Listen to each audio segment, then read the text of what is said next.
যখন শুনেছিলেন নাজমুল হোসেন শান্ত বাংলাদেশ জাতীয় দলের 3 ফরম্যাটের ক্যাপ্টেন, নিশ্চয়ই তখন তো একটু অবাক হয়েছিলেন। আর মাথার মধ্যে কি এসেছিল যে নাজমুল হোসেন শান্তই কেন, তার চেয়ে তো বেটার অপশন মেহেদী হাসান মিরাজ।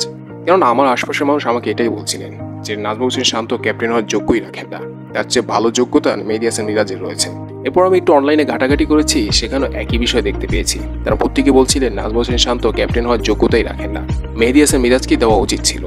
পরিপ্রেক্ষিতে তারা মনে করিয়ে দেন মেহেদী হাসান মিরাজের ম্যাচ উইনিং পারফরমেন্সগুলো, চাই সেটা টেস্টে হোক, চাই সেটা ওয়ানডেতে হোক, চাই সেটা টি-20 হোক। টি-20তে তিনি তেমন সুযোগ পাননি যেরকম সুযোগ নাজমুল হোসেন শান্ত পেয়েছেন।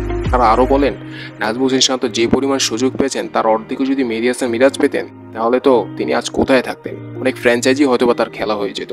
তারা আরেকটা বিষয় মতামত দেন, সেটা হচ্ছে নাজমুল হোসেন শান্তকে ওয়ান ডাউন পজিশন থেকে সরিয়ে এই পজিশনটা মেহেদী হাসান মিরাজকে ফিক্স করে দেওয়া হোক, বুঝিয়ে দেওয়া হোক আগামী 1 বছরের জন্য এই পজিশনটা তোমার। তারপর পুরো বিশ্ব দেখবে এই পজিশনটা কিভাবে তিনি তার নিজের করে নেন। কেননা তার মধ্যে সেই ক্যালিবার রয়েছে, তার মধ্যে সেই টেকনিক রয়েছে যেটা শান্তর মধ্যে নেই। কিন্তু কে দিবে মেহেদী হাসান মিরাজকে সুযোগ?